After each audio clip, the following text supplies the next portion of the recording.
जय हिंद दोस्तों। स्वागत है आप सभी का एक बार आपके अपने ही चैनल आर्मी पेंशन नॉलेज के ऊपर। मैं हूं आपके साथ हवलदार क्लर्क पीके सिंह। जैसे कि मैं यूट्यूब चैनल पे पेंशन से संबंधित जानकारी डालता रहता हूं, तो मैंने डिसेबिलिटी पेंशन के ऊपर एक डिटेल वीडियो मैंने पहले भी डाला हुआ है, जो कि बहुत लंबा वीडियो है, लगभग 25 मिनट का। और उसमें मैंने डिसेबिलिटी पेंशन का ए से लेके जेड तक का सब्जेक्ट कवर किया हुआ है।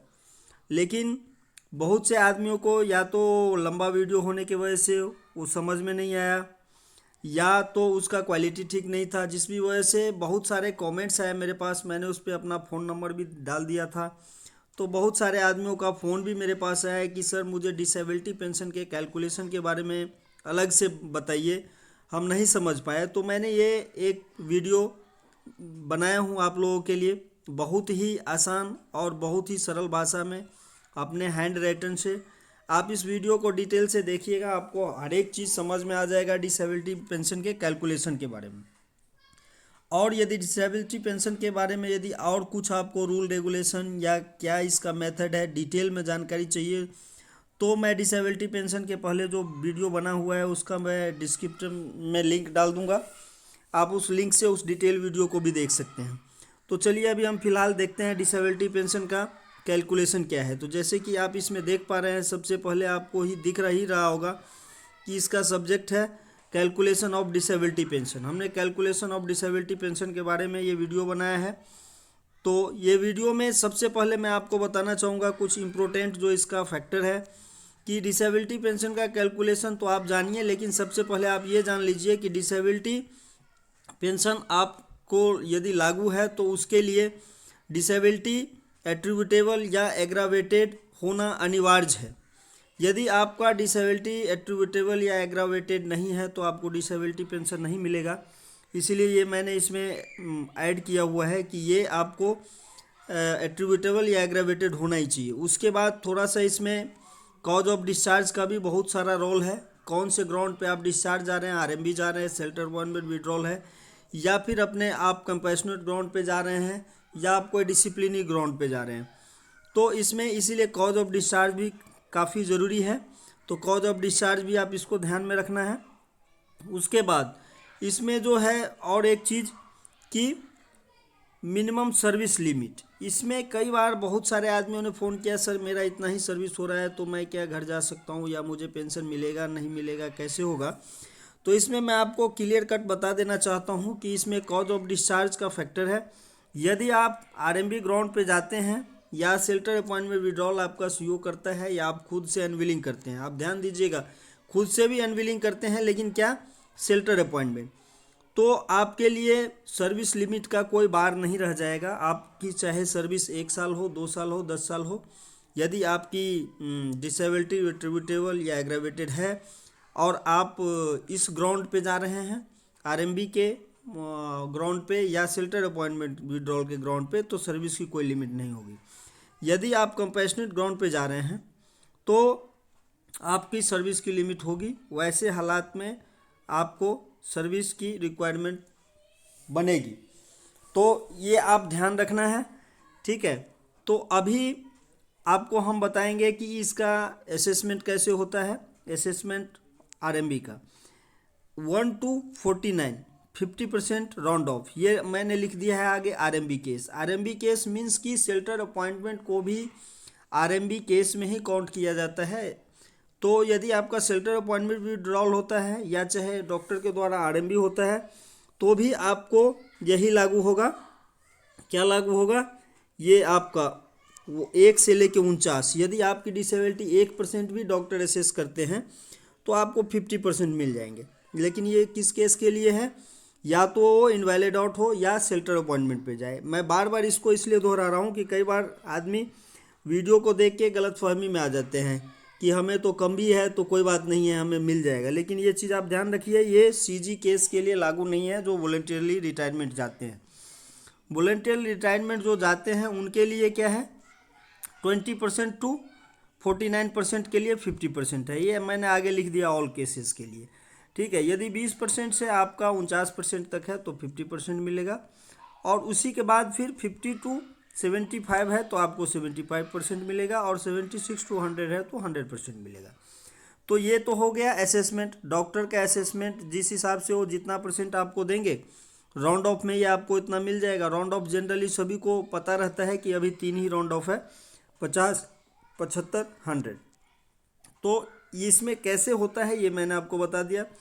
उसके बाद सबसे बड़ा जो इसमें देखने वाली चीज़ है ये वो है कि इसका कैलकुलेशन कैसे होता है। जैसे कई आदमी सोचते हैं कि मुझे 50% मान के चलिए बोर्ड मिल गया, या 75% मिल गया, या 100% मिल गया, तो ये समझते हैं कि 50% का मतलब 50% ऑफ बेसिक पेंशन होता है, जैसे कि सर्विस पेंशन का कैलकुलेशन होता है। लेकिन मेडिकल पेंशन में ऐसा नहीं है। डिसेबिलिटी पेंशन जो आपको मिलेंगे, डिसेबिलिटी एलिमेंट्स या पेंशन जो भी बोलिए, जो मिलेंगे आपको, इसमें 100% डिसेबिलिटी का मतलब होता है 30% ऑफ बाइंड पे। आप समझ गए कि यदि आपको 100% भी डिसेबिलिटी यदि डॉक्टर दे देते हैं तब भी आपको बाइंड पे का 30% ही मिलेंगे। ये नहीं आप सोचिए कि हमको तो ये 50% दे दिया है तो हमें 50% मिल जाएगा, ऐसा नहीं है। 100% डिसेबिलिटी यदि एसेस होता है, 100% का मतलब है कि 76 से लेके 100 के बीच में यदि आपको राउंड ऑफ 100% लागू है तब जाके आपको 30% ऑफ बाइंड पे मिलेगा। नीचे मैंने इसका एग्जांपल भी एक कैलकुलेशन करके बताया हुआ है, वो मैं आगे आपको बताऊंगा। तो इसमें आप जैसे देख पा रहे हैं कि 100% डिसेबिलिटी है तो 30% मिलेगा, 75% है तो 30% का 30%, मतलब पहले आप 30% निकालिएगा, 30% का 100% निकल जाएगा, और उसके बाद आपका डिसेबिलिटी यदि 75% है तो फिर उसका 75% निकालिए। और मैक्सिमम लोगों का जो होता है वो 50% होता है। मैक्सिमम 50% होते हैं, कुछ उससे ज़्यादा 75 में जाते हैं, और 100% का केस बहुत कम होता है। तो 50% वालों के लिए सिंपल सा फंडा है कि आप जितना आपका बाइंड पे है उसका आप 15% जोड़ेंगे, मतलब 30 का आधा 15% जोड़ेंगे बैंड पे का। तो बैंड पे का 15% निकालेंगे, वो आपका डिसेबिलिटी पेंशन बन जाएगा, बेसिक डिसेबिलिटी पेंशन। तो चलिए एक आगे मैंने एग्जांपल के तौर पे एक लिया हुआ है जो आप लोगों को समझाने के लिए।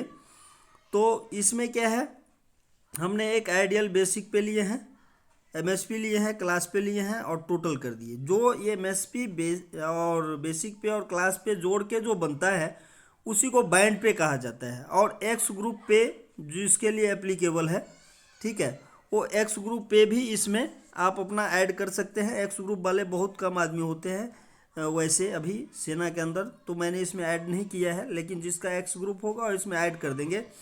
और इसी तीनों चारों चीज़ को मिलके जो आपका टोटल बनता है उसी को बैंड पे कहा जाता है। तो ये जितने भी तरह के फैसिलिटी है सेना के अंदर ये बैंड पे के ही ऊपर मिलता है। तो ये बैंड पे आपका हो गया। तो इस हिसाब से हम आगे इसका कैलकुलेशन आपको बता रहे हैं, जो एक आइडियल हमने बेसिक पे लिया हुआ है, इसी के बेस पे हम आपको कैलकुलेशन आगे बता रहे हैं। यदि आपको जानकारी अच्छा लग रहा हो तो हमारे चैनल को आप लाइक सब्सक्राइब जरूर कीजिएगा। और यदि कोई बीच में आपको दिक्कत सी आती है, समझने में कोई परेशानी होती है, तो आप हमें कमेंट्स में लिखिएगा, हम कोशिश करेंगे आपके क्वेश्चन को सॉल्व कर सकें। तो ये जो आपका बैंड पे बन गया है उसमें हम एक 50% आरएमबी का असेसमेंट बताए हैं। तो यदि आपका बैंड पे 44,120 है तो सीधा सा आप 15% ले सकते हैं, जैसे मैंने ऊपर बताया हुआ है। 44,120 का 15% यहाँ लिए 6,618 रुपया पर मंथ हो गया। दूसरे कंसेप्ट में आप इसी चीज़ को लेते हैं तो आप दूसरे तरीके से भी इसको ले सकते हैं कि आप तो 44,120 का पहले 30% निकालिए, 30% जब निकल जाएगा मतलब 100% डिसेबिलिटी का निकल जाएगा, फिर उसके बाद 50% निकाल लीजिए। तो 44,120 इंटू 30% इंटू 50%, तो फिर भी जाके 6,618, मतलब किसी भी मेथड से आप कैलकुलेशन कीजिए मिलेगा आपको उतना ही, होगा उतना ही। ये हम समझाने के लिए आपको बता दिए हैं। ये जो आपका पर मंथ निकल के आया है यहाँ पे, ये आपका बेसिक डिसेबिलिटी पेंशन कहिए या एलिमेंट कहिए, दोनों का कैलकुलेशन एक ही चीज़ है, कहने के लिए अलग अलग चीज़ है, वो आपको हम समझा सकते हैं किसी को यदि जानकारी लेना हो तो ये चीज़ जो है इसके ऊपर आपका डीए इन एडिशन लगेगा, इसके ऊपर डीए आपका इन एडिशन लगेगा। ये चीज़ आप हमेशा ध्यान में रखिएगा। ये जो है ये आपका बेसिक डिसेबिलिटी पेंशन है, इसके ऊपर आपका डीए अलग से लगेगा, जितना भी डीए उस टाइम में होगा। इसमें से यदि आप कम्यूटेशन ले लेते हैं तो सेम फॉर्मूला है, कम्यूटेशन जितना आप लेते हैं कम्यूटेशन आपका कट जाएगा, और उसके बाद जो रेस्ट अमाउंट रहेगा वो आपको पर मंथ मिलता रहेगा। ये जो मैंने फैक्टर बताया है ये आपका कैलकुलेशन का जो 100% डिसेबिलिटी का जो ये मैंने बताया है आपको, ये जो है 100% डिसेबिलिटी का 30% ये नॉर्मल केसेस के लिए है, ठीक है, ये नॉर्मल केसेस के लिए है। यदि इसी में कोई आदमी बैटल के जो 30 के जगह, ये क्लियर कट आपको बता देना चाहता हूँ, ये 30 के जगह ये क्लियर 60% हो जाएगा। बस इसमें इतना ही फ़र्क है कि ये आपका 60% हो जाएगा, 30% के जगह आपको 60% मिलेंगे। बस यही इसमें डिसेबिलिटी पेंशन का या बैटल कैजुअलिटी का फ़ायदा है। एक मोटा मोटी आप शब्द में ये समझिए कि नॉर्मल पेंशनर को और जो बैटल कैजुअलिटी है उनके पेंशन में आधा का फ़र्क होगा। यदि उसको 6,000 मिलेगा तो यदि कोई सेम बेसिक पे सेम एमएसपी क्लास पे वाले होंगे तो इसका डबल पेंशन उनको मिलेगा। यदि 50% भी रहेगा तो उसको 12,000 13,000 के आसपास पहुंच जाएगा। मतलब उस नॉर्मल डिसेबिलिटी पेंशन वाले को यदि 30% लागू है तो उनके लिए ये सीधा का सीधा 60% लागू है। ये चीज़ आप बीसी वालों के लिए बताना। यदि कोई बीसी का कोई आदमी इस वीडियो को देखें, यदि उनको कोई अलग से जानकारी चाहिए तो वो हमें साझा करेंगे, हम उनको ज़रूर सॉल्व करना चाहेंगे। तो यही था डिसेबिलिटी पेंशन के बारे में, एक कैलकुलेशन के बारे में डिटेल वीडियो, जिसके बारे में हमें कई जगह से फ़ोन आ रहा था। यदि और भी आपके किसी सब्जेक्ट पे किसी को कोई वीडियो चाहिए तो हमें ज़रूर कमेंट्स में लिखिएगा। जय हिंद।